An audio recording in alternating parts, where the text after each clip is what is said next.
Hei, hei, så vi atter her vi en lunsjeparte av Hjertamal. Og vi tror som her til Anja, som tenker opp, og på ferie, og Daniel Dole Jakobsen. Og nå har vi sagt så ofte til at tatt Hjertamal til utfrelsen her, hva ligger akkurat hjertet, hva ligger overast akkurat hjertet. Og det pleier så å spørre Paul om, og det får jeg gjøre atter det. Så Paul, det får spørre til hva du kjenner ligger av hjertet det. Ja, det var kjære morgenen, ta ble ut han første kapitlen i 17. Peters brev. Jeg kunne livant til meg, tror jeg. Det imiske tilstander, og vi kommer inn i akkurat tilværet gjør. Det skifter fra en til et annet, og akkurat så var det å skifte til noe som kanskje mer ikke domte så vel, og så kom jeg til framfor meg som stender her, til grunn av alle kapitlen som aktuelle og i hessen her øyne hjertemalet. Og til det han er jo fri og fattelig til kom erfalt og lot, og i kunnskap om god og herre akkurat Jesus.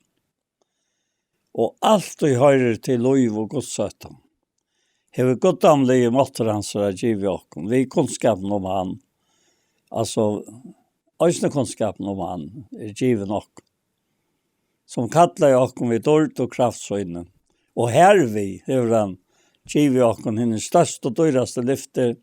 For vi tar man skulle få lot og goddamlige natur, og tar vi flyttet bort fra spitten i heimen som kommer av kjeren.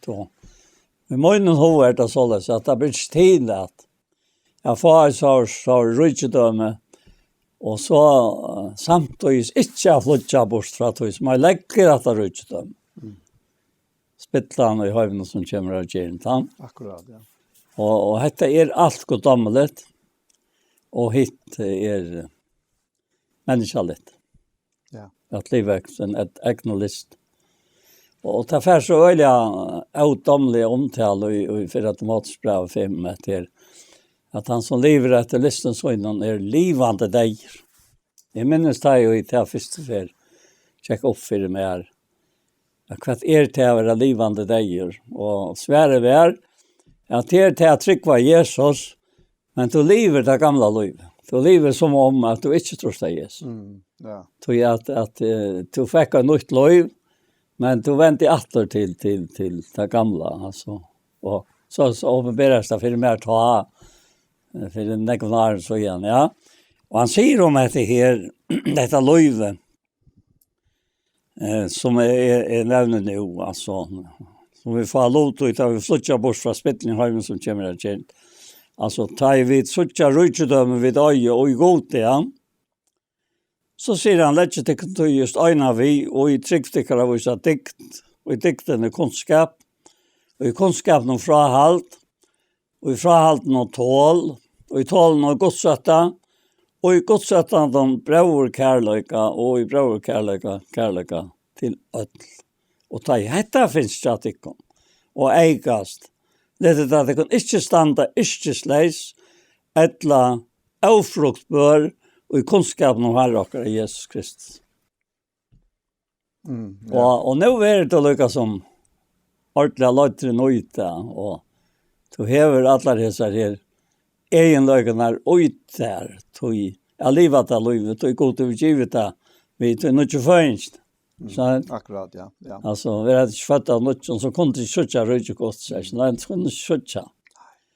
Så vi enterfødt, altså, født av nødt til å skjøtja. Hvordan underfødt dette løyve som vi da finner ikke livet i hjørnet, og i trønne av Jesus Kristus.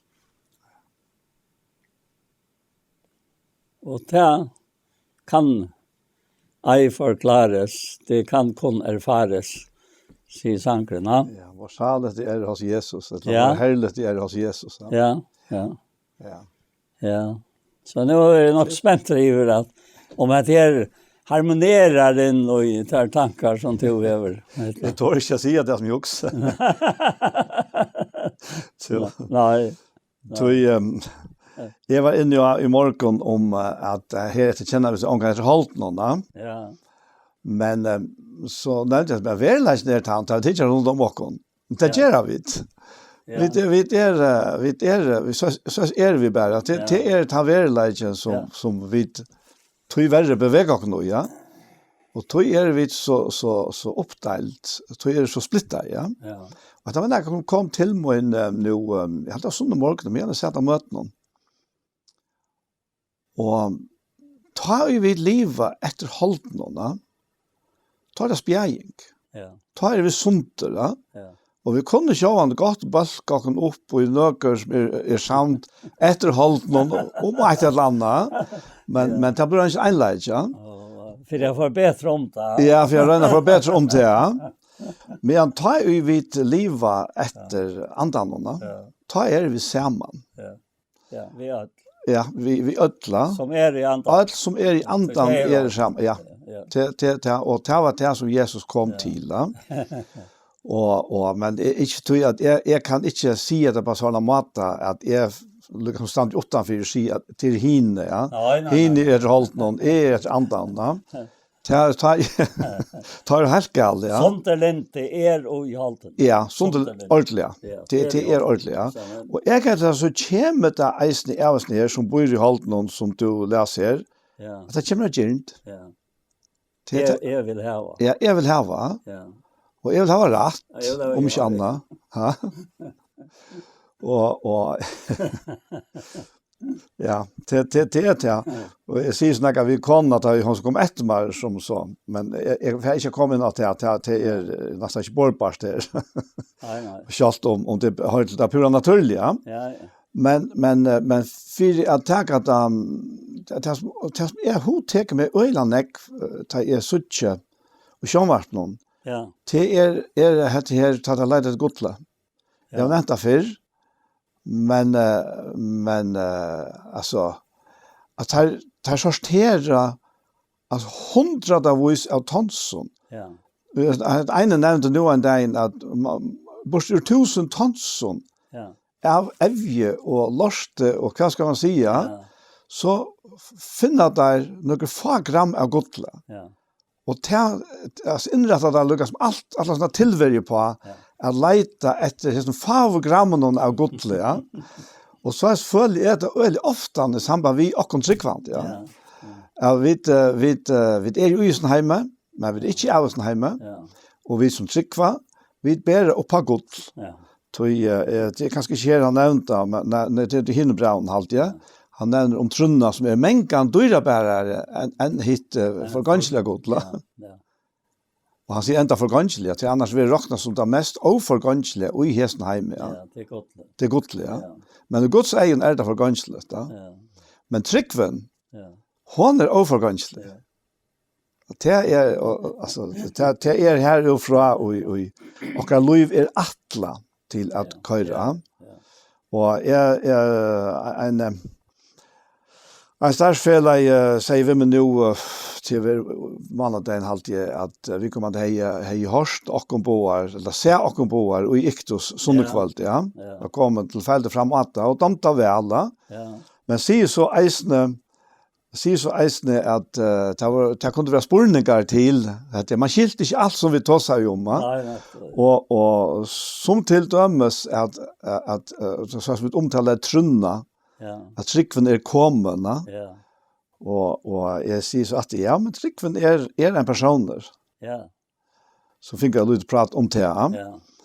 Og det så fyllt meg litt sinter eisen i sadene her, at vi først kunne vi kanskje gjøre noe sinter mer om meg, at forklare noen av ting som kanskje så øyla lykke til for okken. Jo. Man ikke også om noe annet enn livet i. Nej. Alltså ett lov, men kanske man det kräver tarva såna där frågor om till ligger i trunne alltså. Ja. Att veta att det är att hon är en person alltså som. Ja. Ja. Och han personen att det är så Kristus. Ja. Och det Kristus så det hela anden, va? Ja, så anden är god alltså. Ja, och han är närvarande tjockorna. Ja, det är och i anden hon vet det så. Och till i andan Tryggven och i andan allt det som vi döja. Så anten teker ju av Kristus som året som blev hållt och tog bostad mitt nackar och fått av nej sannlika. Hin är ju goda. Och anten har det uppgave i akkurat liv att täcka av honom som huvudpersonen och i allan här som begreppet som vi har. Ja. Och i akkurat målet för jag lösa han och kunde rocka. Det var inte ge rocka. Alltså hela anten talsman, alltså det ligger ganska i orden talsman. Han är bindelig och mittenlig mitten och Herren Jesus som är i himlen. Ja. Och det är så verkligt. Ja. Men jeg minnes eisen tøyene Aren hele anden ble verlig firmere. Ja. Jeg visste om hele anden, og kanskje jeg har øyla respekt for honom på forskjellige måter. Men jeg kommer kjenne han altså, som en verlig person, som bor inne i hjertan, og som hever rettvise fri og glede og ljøs og regnleik og alt det visser. Ja. Alltså det var en livsombrøydende erfaring, alltså. Ja, grunden är det här som vi gör nog så varje att han har att det är flöjde av åkara samtryckvante som kväppar sig vi att tåsa om löjvet så en tryckvante allmänt, alltså. Det är böjdat upp att evangeliet till fyra människor skulle bli frälst. Och så skulle det läras, då. Men vet det har alltid sett här. Och det är en verklig möjn och löjve. Att han så töljer möjn och löjve. Att det färdas runt och är möter i skolan och att han möjligen byggningen. Och så ser människor vi med som inte samlar sig samlas. Alltså, kan du inte tala och till uppbyggning? Alltså kan du inte tala till talarna som vi där hörst det tala också. Ja. En samsmöte i havn eller så där. Ja. Och det gav mer till att det vi har gjort det. Ja. Jag var ankor helt inte skulle göra det. Så jag just det. Självande, ja. Och vi tar samtal om det. Ja. Och tog det för spårningarna fram. Ja. Som tycker vi det. Nettopp, ja. Så nettopp. Men hinvägen så kan man inte ta så om uppbygging utan att det är knyttat till evangeliet. Nej, det evangeliet är så rukt. Det är så jävla rukt. Ja, det är så rukt. Och det är som sangen säger, ens och vi börjar tala så vi med. Ja. Och ja, alltså evangeliet som är glädje i boskapen, det är grundarläg under ötlån. Ja, det är grundarläg. Det är grundarläg under ötlån. Och för att veta att göra något annat och är grundarläg. Ja, nej, det är stil. Det är stil, nej. Alltså, vi kunde göra det, men det ständer inte. Det häller inte. Det han säger bara inte att han har det versen som är läst till. Ja. Att han tar sig om att det är bra och kärlekan och vers 1. Och i Guds öttan och bra och kärleka och i bra och kärleka till öll. Och så säger han, ta i hetta finns tjatikon, alltså det här. Ja. Och eikast, alltså allt som är av god är eikast. Det kan inte minkas, det kan helst bara stanna till steg. Det är eikast, så det är lov och frigjorda. Så säger han, och eikast, leter det tikkon ikke standa sleis, eller avfruktbør og i kunnskapen om Herre akkurat Jesus Kristus. Og så sier han, han ikke överrätta, alltså, blindor, ståttskiktor, han har glömt rønnsannene fra en gamle syntonsøyn. Og så sier han, lett ikke tikkon til en møyre i øyne vi, at gjøre kall og utvelging tikkara først, det gjør dette skulle det aldri snava, så det er ikke bare fire utetter. Nei. Det er innetter. Det er fire av godsmennesker, som sånn Timotheus brev tror jeg sier i enden. Så godsmennesker kan være fullkomme. Først fire gjør alt godt verk. Kjenner du det? Jo. Jo. Og det er veldig. Jesus sier at mennesker lever ikke brei i øynene. Men av kvarjen året som går ut av monnegods, og han var brei løsens. Han var vatt løsens som gav heimen og lov og føye. Og til det som vi tås om, Og til ikke vi gjøre skviskift å gjøre, men til vi antallige mennesker akkurat gjøre, som vi kallar godsmennesker, og etter tre, til nek navn og i Bibelen og i braven, og til å si at Kersbaren har mange navn her, skjønner.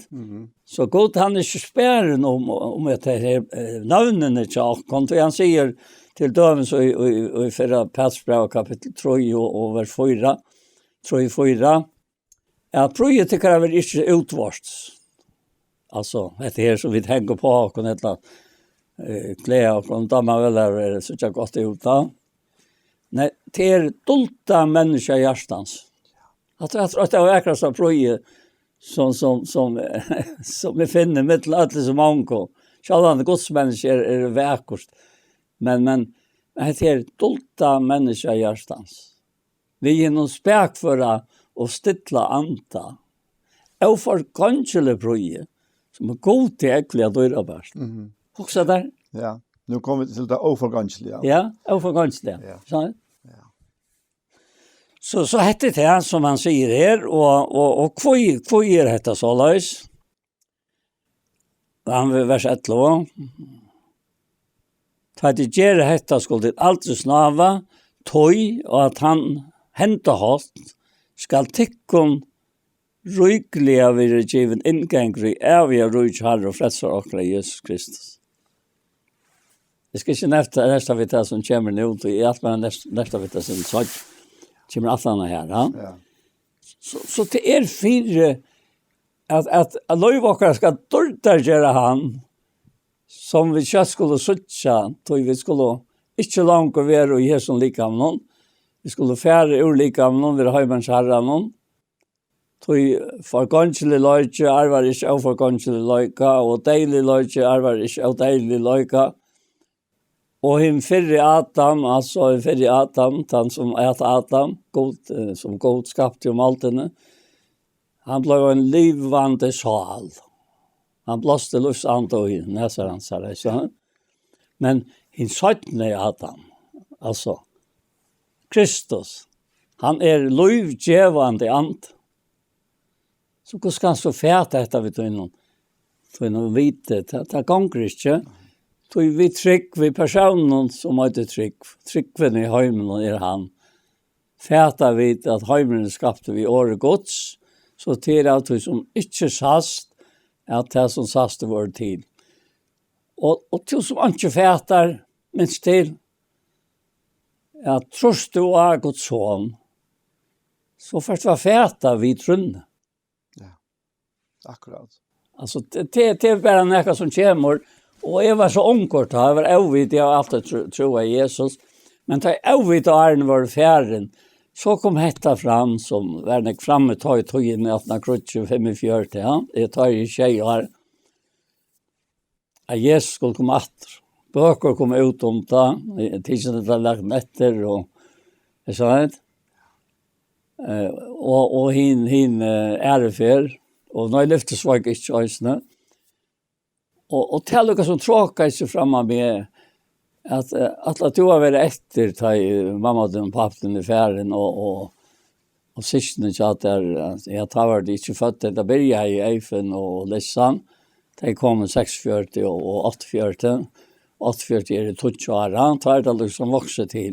Nei, jeg vil ikke være etter. Ja, men hvordan skal jeg så få vite om at det er trygt, jeg kvile trygt, jeg trygt ved Jesus, så sier mamma bare så einfalt. Takka Jesus for det, han døg for det.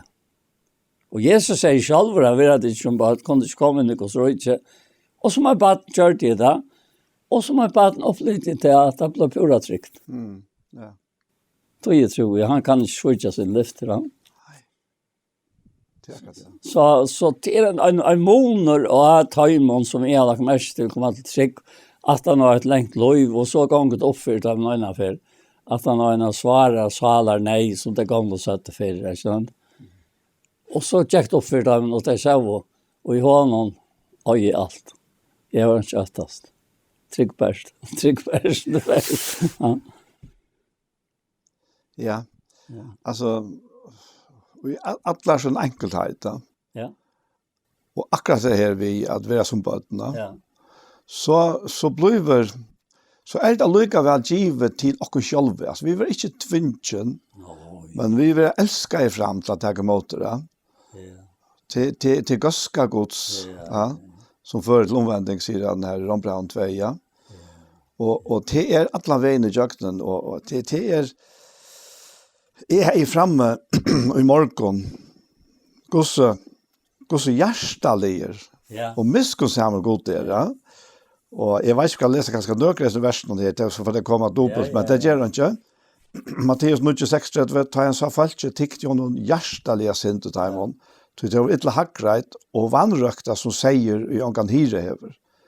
Og i 14:14, tar han kom av land, så han til nek folk her, og han tikte hjertelige sinte taimon, og han grøtte til at han som sjuk var. Og Matteus 15:32, men Jesus kallar til som lærersvenner skjønner og sier, men tikte hjertelige sinte falskene. Det er langt ved her, kommer trutja det at jeg har ikke et og lade det fra fastan fram her, vil ikke, for at jeg skulle ikke få maktarsløse av vennom. Og Matteus 20, ta tykte Jesus hjertelig sintet ham, og han nevn vi eget herre, vi tar samme finta sjån at og tar fyllt i hånd, og jeg kunne bare bli vi. Det her er så øyland, jeg kunne gjøre alle evangeliene, og så hjertelig, hos omsorgen er for dere, og så hjertelig han teker sint i okken, ta ui, vid det fattelig når rånsmannen henter, eller hva skal være. Så det er så lett min åt her, og det er så fantastisk, at det sikkert nek mennesker som ganger bensje for gode, bensje for at han kommer å straffe deg, å revse deg, og langt her i liv noen tager mennesker nek som henter, som Guds straff at det fire, at et eller annet. Og men han er akkurat det. Han er såleis som Jesus var til han jekker. Såleis er hans hjertelige. Ta vær hans hjerte åpenbæra. Da Moses kom ned av fjallen vi steintallen, ta vær det hans hele leidje som ble åpenbæra. Og krøvene til, for vi skulle kunne livet opp til deg, de kom vi Moses, ja. Men her var ikke nøye, og her var ikke miskunn. Det eksisterer ikke i lovene. Loven har ikke rom for nøye og miskunn. Men nøyen og sannleggen kom vi Jesus Kristi. Ja, jeg er bare øyne og finner materialet. Det har vel ikke opplevd. Det er bare av trøskene, tror jeg. Jeg stod i en lift, en kranabil og malet uten en lenge bygning. Så ser vi han så lite med det. Han kvalitet alla tøyna og jeg struttes da. Ja. At her skulle gjøre det litt klokkan 12, men godt det tar 4,5 timer, jeg tror. Og så kalt jeg eika, og så hentet jeg at jeg fikk maktalis. Jeg etter morgenen, og fikk glede til arbeidet, og nå tenkte jeg at jeg kunne altså tvinge meg i kjøkken og eka som var omøvd. Og det var så knappt litt maktaløs, så det ikke var maktaløs av vennen, og det var ikke chanser. At gjøre næka, ikke chanser at fære vojar. Ikke. Det måtte være båren. Og jeg sier, hva lyften han nyer? Hva feiler nå, sier han. Boja nå er kommet. Og så kommer nyer. Så sier jeg må høre eta, og sette meg i bilen kort norr, jeg kan gå an dør. Ja. Det er ikke yoga teater. Nej. Så kraftigt er det her. Og det vil det Jesus ikke. Nej. Då hvis jeg utvinner makta så døde jeg til høymers. Skjønner? En utrolig eimer. Så ikke annar var eimer og milder som han. Og så sier han, ta han salmoina til sin nær til sin drøv. Og nå ikke fordøming må rækka med han. Tog i rettvis vi ble.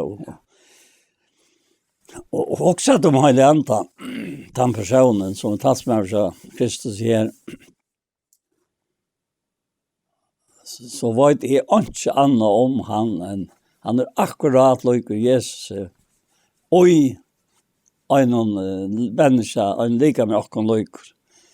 Och kvar han så högst inte vi mer att det ska vara som han. För han är mot lov, va?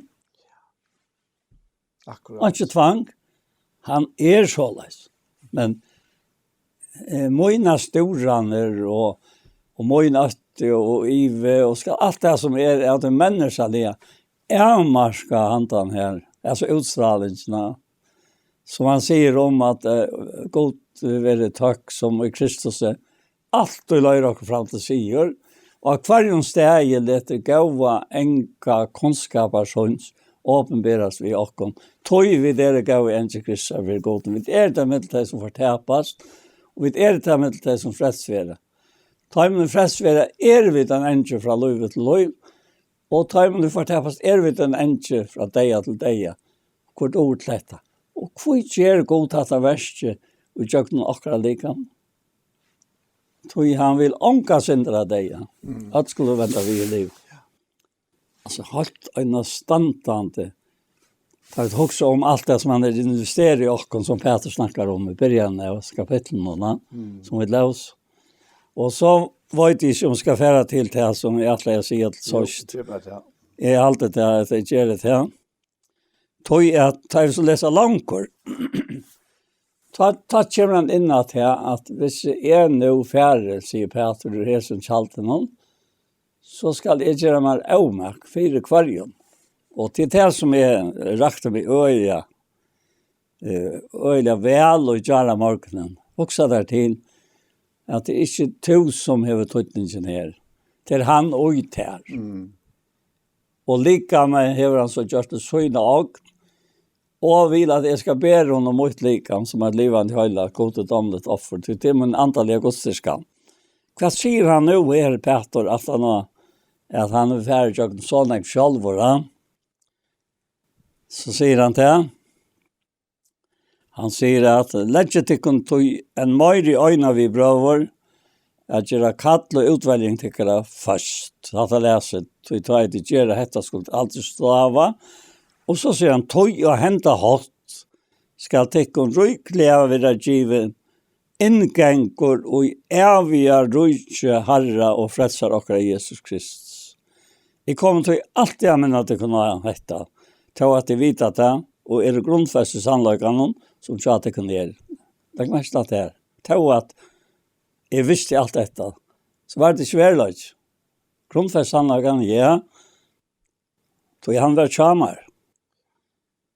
Og så sier han, jeg synes det vil rett av verset ikke ved anmenning, så langt som jeg er som kjalte. Jeg vet jo at jeg brottlige skal fære ur kjalte møgnen, så må jeg herre okkara Kristus, Jesus Kristus lät mig vita. Og jeg skal gjøre meg avmerk for det. At tid, og etter at jeg er færen, kunne minnast etter. Altså, jeg sa pura vekk og jeg nere i Kjaramark. Hva er det at du sier at jeg skal gjøre? Jeg vil høre Peter sier, nei, det tog i møgnet vi, så skal du være. Og etter at du er ferdig, det skal bli man vågjere. Ja. Er det sant? Jo. Og kvøy, og så kommer det ekkelig avhverst. Du ikke vært snilt oppvoksa av eventyren vi kjenga etter, da vi kunne gjøre det til en kraft og kom og herre okkara Jesus Kristus. Nei, vi var rekna vittne til haten kanskje. Jeg kan skøyte i midten her. Det kvalte jeg var møte i Haskvalt i Nordøpte, så han røyser Osvald seg opp. Han får tale om dette her. For en tøytning til å heie av Peter kunne si jeg vidt. Så Jakob er deir. Til Arne er Rautos i Apostelsøen. Tøtja alltid det var. Ja? Så det var bare 2 retter. Og hver sak stender i 2 mot vittne. Så han kunne se vidt, og Johannes var den sørste som døg av apostlene. Ja. Så en slik sak som hendte han, ikke smavis sak, at for at jeg skulle tante fast, så sier han at jeg var ikke snilt oppvokst. Etter evangeliet, etter Jesus Kristus som vi tar oss om her, ekna vittne til hatning hans her, at han fikk høyre og dård fra gode feir, og slik rødt levøy til hans her, fra hinnen hateknarlig og dård, hesen er sånner møyn, hin elsker jeg, som jeg har takket til. Og hesa rødt, har du leo av himmelen, tar vi vår vi honom i den heliga fjall. Så mycket mer stafest har vi ditt profetiska året, som tidgera vel og at akta etter, og etter ljus i skunnen av myrskonstegi, inntil lyser av deg, og morgenstjøtene ryser og gjørstan tikkere. Og først og fremst må de vite til at ikke profeter i skriftene, nå er han fyrer han alle skriftene, givet til egna tøying. Nei, tøy aldri neka profeter kommer fram av vilja menneska.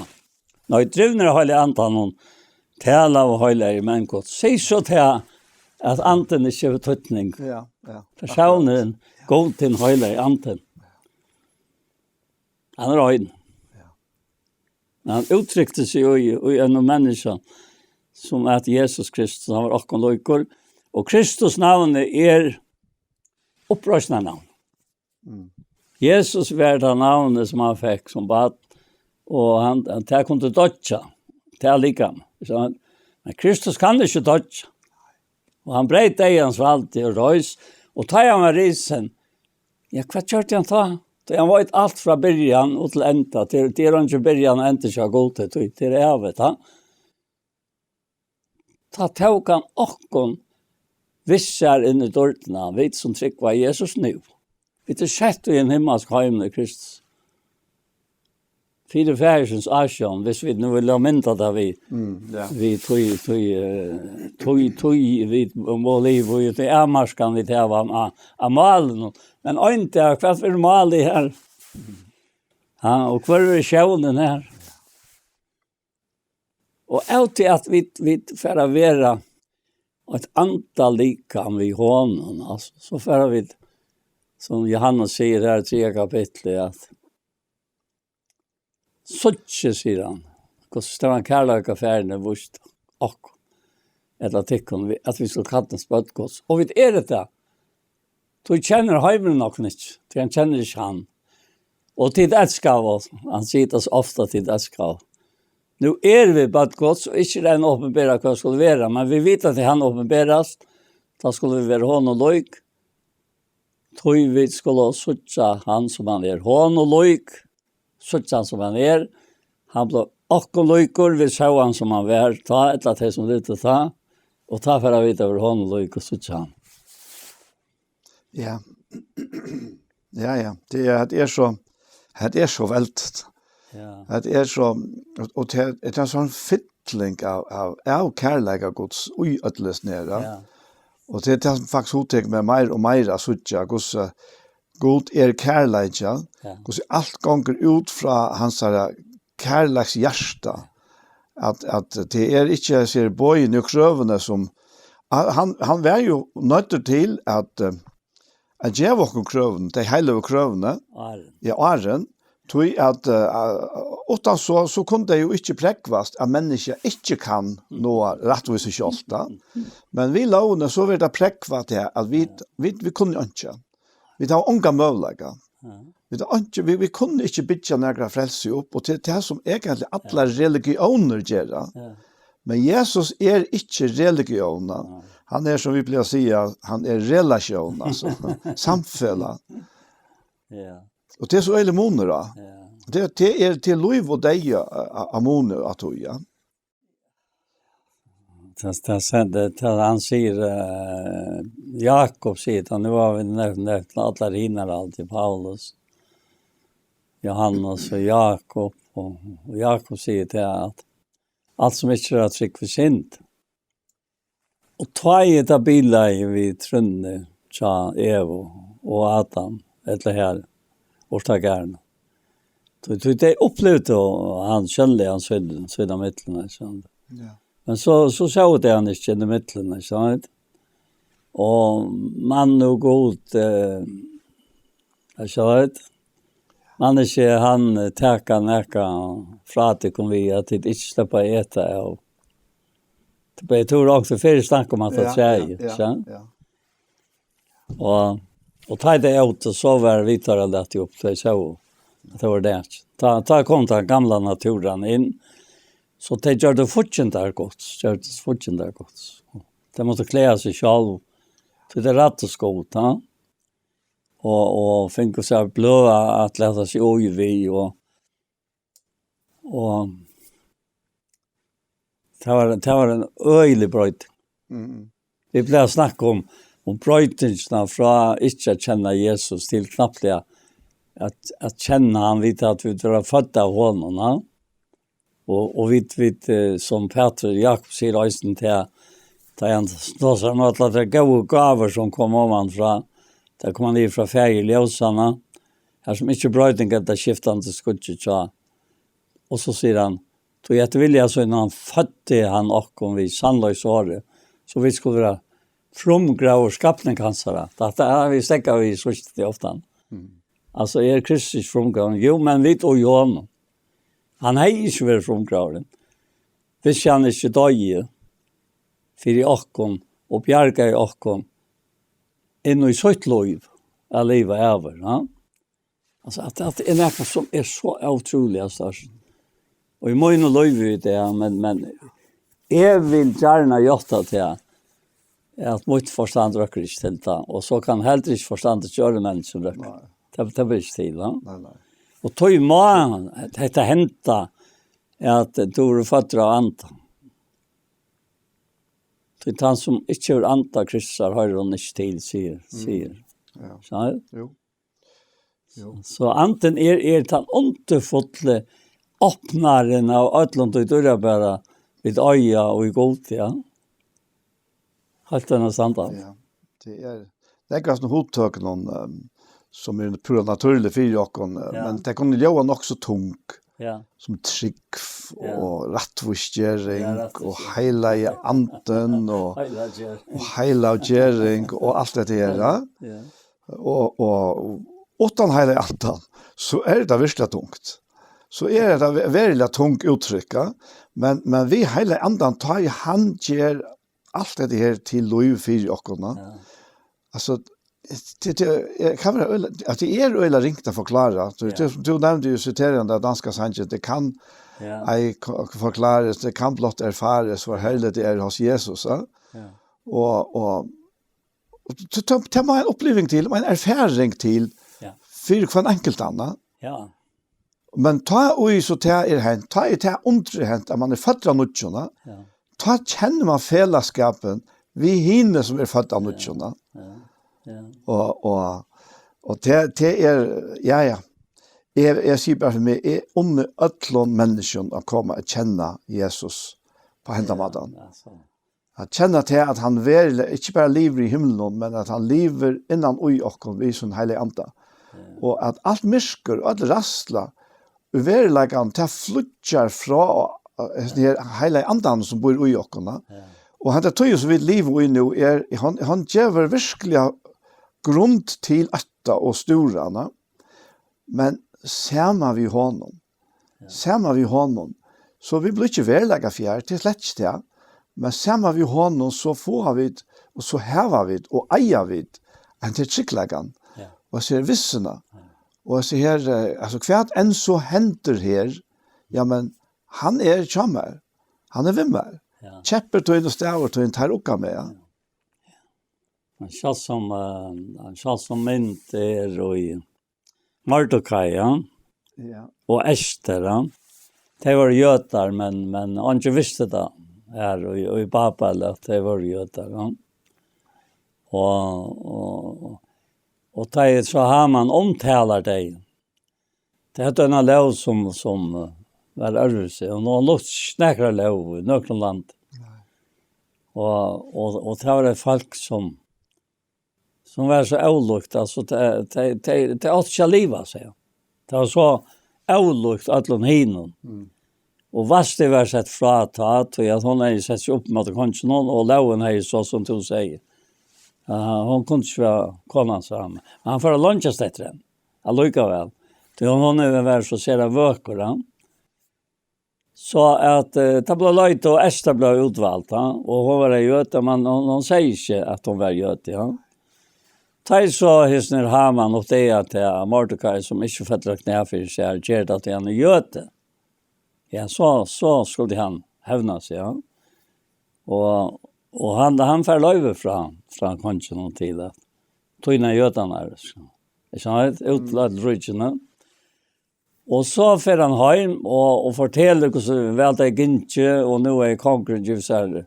Han tar väldigt myntläka rotta jötarna av hjörne. Och så reser han Golkan till Mordecai, ja. Och på en måte en öjliga kyrkelig sov, och jeg gråter alltid til å lese henne. Så jeg var blind av synden, så rævlig til, sånn. Og så hentet han morgenen til han kommer til Mordecai. Så hever Lango Ester, altså, han finnes i levende, og alt var ordnet, og nå det Mordecai som, og nå har han fattig i Svenløse sa nottene. Konkurren, ja. Og da løs jo noen hentingen som var fram åren, og innenfor som hesten Mordecai sitter i konstborsten, og her 8-4, upp det att var att för komma konstnärerna. Och detta var så uppskrivet han upp det och tar fonder teckner och att finns en straff. Och så spyr konkurren näkar höjer vurstor. Jag sa nej.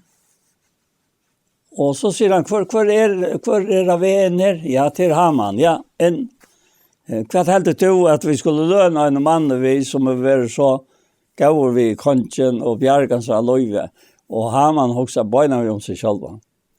Och säger till att allt det bästa han kan också säga ska vara just vi se.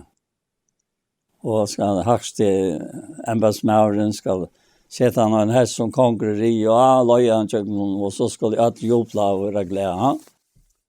Ja, färre gör detta vi Mordecai göt. Här ser Haman. Alltså här sars du. Och så är det äckvisliga vind är tog. Hur så gott arbete. Alltså godren Jesu hem. Han fick väldigt valt. Så han fällt i Adam och Eva. Vi tog kom synden och dagen kom vi synden. Så det kunde inte vara mörkare. Synd och dagen vi ska säga man, no? Jag ska inte vara långt rojas när. Men det blev så frälsa. Tja gjort någon. Alltså att inte till att han kunde göra loven att lunches, men det kunde försvära sig, ja? Ja, akkurat. Ja. Det är det. Ja. Vi kan ska uppleva synder av toges ner. Och det är krutch och det är inte vara så hattan det akkurat så sørste tøyene som akkurat nu, ja. Ikke akkurat hemsparst. Nej, men vi vet att det enda det taper det lykka. Ja. Sannløgjen sikrar sig i sankren om faen og trykva, og liknen om fettler og færige båt, og om han fylkjer han avtalta rikva, innanför veron uppskrift vid ut. Alltså att han för helt sig framar i samband med tjänsterna som lärde som har vattnas. Det var det här idag. Ja. Tack för det. Själv tack, Paul. Ja. Ska du be en bön? Herre, tack för lötna, tack för att vi kunde se till en innanför och en stor rik och nöje. Och till först har jag fått att här på sjurheten som tog hans far på sjur. Är av det här så har vi inte att öttas för det. Och är det av åkken, ja, så säger Gamaliel att det så kommer upp i önskas allikevel. Det är allt det som är av människan, som människor haltar sig vera, det kommer man ånga löjv i. Så går vi färger. Vi stiger åkken til tøyen, og i tøyen eie, som du søgner åkken, og hever sånt åkken over mange år. At du signer enda bådskap, først og fremst for åkker ekne gjørsten, og så gjerne for tøymon som skulle bære sånt og høyre. Og i Jesu navn, amen. Amen. Så var vi kommet til enden av hæsen her, parten av Gjerstamal. Og vi tror her, vi får takke for åkken til Anja Hansen, som teker opp, og redigerer det eisne og det har kjent. Og så det Paul Ferre og jeg selv, Daniel Adol Jakobsen. Tusen takk for Jesper. Annars det best å si eisne til at parten som vært undan det her parten som vi sender det, der jeg suttet av sjånvarskanalene til Ektos av YouTube. En annen for. Tusen takk for Jesus for.